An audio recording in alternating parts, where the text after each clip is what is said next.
Going on, dudes and dudettes? So, of course, an only USC video today, but after those wins last week for the USC women's team, they did move up all the way to number 6, which is pretty cool. Obviously, like I said, they would be even higher top 10 team, which they did move up a couple spots, which was nice. And I think even Juju Watkins, the star freshman player, won her third straight Pac-12 freshman player of the week. So that's obviously pretty good. She probably is winning the player of the week instead of just a freshman. But either way, nice accomplishment for her. And of course, it was official that after the early signing period, the women's team did have the number 1 recruiting class as well, signing a bunch of girls, like 5 girls total, I believe, in that class. So that's awesome. Obviously, they're all pretty talented as well. And I didn't know that women had to stay, and they couldn't get to the NBA until they're like 22 years old. So they basically have to stay in college until that age is right before they get into the draft, or if they get their degree, something like that. Which I guess now it benefits the really good players with NIL, and they're able to make money while in college. And pretty much that's why ESPN is even showing a lot of these women now, like Caitlin Clark in Iowa. Anytime UConn has a great player, like Paige Becker's returning also. So yeah, it's pretty cool to see how talented some of these women are in the game of basketball. But yeah, at least they're getting paid for it too, because it kind of sucks you have to wait that long. The men, I wish they would have the men stay at least 2 to 3 years in college, because a lot of times you're giving these people millions of dollars and they don't even pan out, or their bodies just aren't ready to fully mature. So either way, so I think it's a pretty cool option for them while they're staying in college. A couple more USC players did enter the transfer portal. The running back, Raleek Brown, who's kind of playing more receiver this year, I think kind of understood that after he kind of lost his starting spot in the running back room, he went to receiver, lost that kind of too on the depth chart. So he basically stopped playing after the first game, came back for like that Washington game, but that was pretty much it. So he saved his year basically to play another year somewhere. So he's most likely going to be transferring out just because I guess it's not working. He was a 5-star player from modern day out there in Orange County, but sucks to lose him. But if, nothing but the best for him. Don't have any ill will towards him as well. So good luck to him.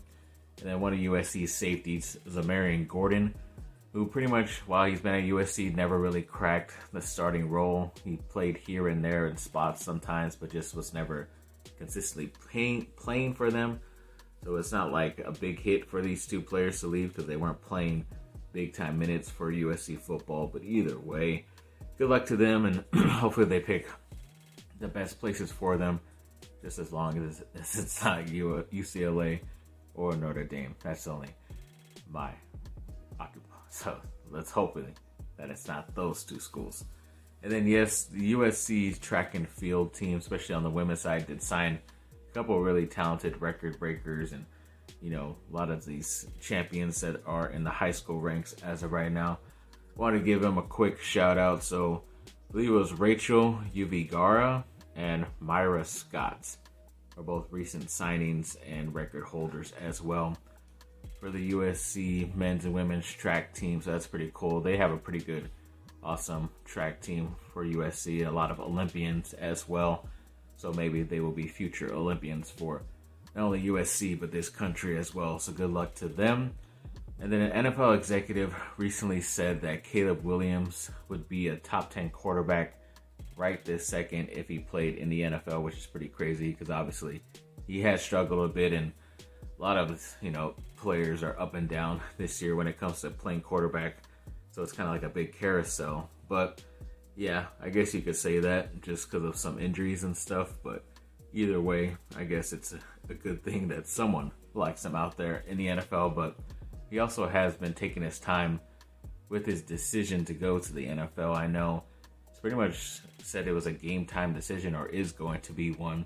And I believe you get until January 15th in order to make that trade up or move up to the NFL draft. So I guess we'll be waiting until then, and he'll be able to see where pretty much the team slot and who will be picking not only top 1, top 2, top 5 picks in the draft. So I guess he'll just have to wait and see, and we will too. But hopefully that doesn't mean we lose out on a couple of transfer guys, because if he most likely leaves, then I'm pretty sure Lincoln Riley will go after a transfer quarterback, and hopefully none of them pick a place before Caleb decides to make his mind up. And of course, if he comes back, then we'll all be happy, and it wouldn't matter either way. I wanted to give a shout out to one of my favorite high school players out here in SoCal, the 3-star athlete from Lucerna High School, Owen Long. I've been noticing him quite a bit this past year, and just crazy how he's only a 3-star. I think he should be even higher because he's a pretty good running back as well, but I think his main calling card is playing safety or linebacker on the defensive side. But yeah, I didn't even notice that he did commit, I think it was around early August, to Idaho, which is pretty cool for him, but obviously I would prefer him to come to USC because obviously he didn't even really get that many offers, or I guess he didn't accept a lot of offers. But either way, still think he's a talented dude, and if he does end up going to Idaho, hopefully he excels in that 1 year, and then he enters the transfer portal, and USC will hopefully be finally paying attention and listening to him. But yeah, I think he definitely has a bright future, whether it's in college or maybe making it to the NFL. So definitely would like to see him playing for USC in the near future. And then the women's basketball team played last night against Cal Poly, ended up getting that victory 85-44. Of course, Juju Watkins dropped 30 points, got 5 steals and 4 assists, and I believe she broke Lisa Leslie's record for the most 30-point games in a freshman season as a USC basketball player, so that's pretty cool. Obviously, she had tied her recently, but able to get that one record already this early in the season, and I think they've only played like 6 games, and she did it in like 4. It's pretty crazy, but we'll see what the rest of the season holds up, and obviously hoping this team makes a pretty big, leap into the NCAA tournament and goes pretty far as well. And USC did offer a couple of 2024 guys recently, a pretty good offensive lineman in Kalolo Ta'aga, hopefully I'm saying that correct, and an athlete, probably considered the number 1 athlete, in Kendra Harrison. And I believe the offensive lineman is going to be trying to get to USC soon within the next week or so. That's pretty cool, and a lot of big time movement for him. So obviously hoping we get some of these guys, and they're offering more and more guys in the 2024 class because maybe they think they can get them, or maybe they're losing out on some other people. You never know, but hoping for the best in this situation. Of course, a couple of transfer portal guys that I believe can help out USC right away instead of them just hoping that some of these younger guys can step up. And it gives them like a year to be able to kind of chill and work on their game and not have to be pushed into the spotlight so quickly. But a defensive lineman from Ohio State in Omari Abor, and a running back from Boston College in Patrick Garwo. The defensive lineman from Ohio State, I think he was like a 5-star player, top 100 overall player in, I think, last year's class, and I think he has 3 years of eligibility left. So obviously getting a very young, talented guy that you might have missed on in the last year or two, then to get him back. And obviously you kind of prefer to have guys transfer into your school after spending a year or two in college, because they technically can't transfer again until they either graduated or something, or if they want to transfer right away after 1 year, then they have to sit out like the old school rules. But this will be good to have some talented guys, especially on the defensive line, on your side. So definitely looking forward to maybe him getting some USC interest. And of course, the running back Patrick Garwo, I definitely remember his name popping up for that Boston College team, especially in the running game the past couple of years. So I definitely think adding a type of switchblade player like him who catch the ball out of the backfield and run in between, I think he'd definitely help out this USC offense, especially if Caleb Williams returns, because kind of looks like Marshawn Lloyd is going to be leaving, and Austin Jones, I think, is graduating as well.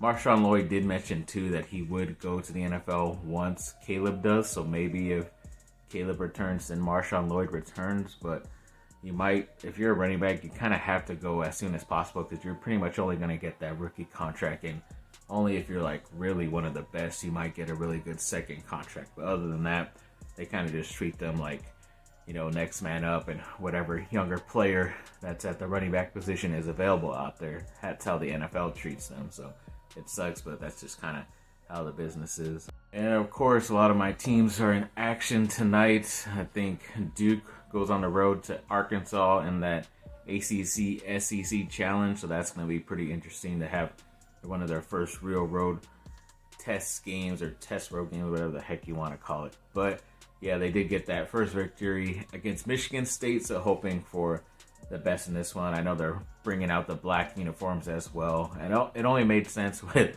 Zion and RJ Barrett because they kind of coined the phrase that, you know, the other team was coming to a funeral for their chances to win, but I don't think they've really won that much wearing those without those players playing. But hopefully it will bring a little bit of spark to this team.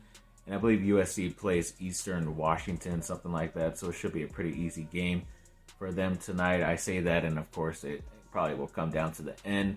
And then the Lakers play against the Detroit Pistons tonight.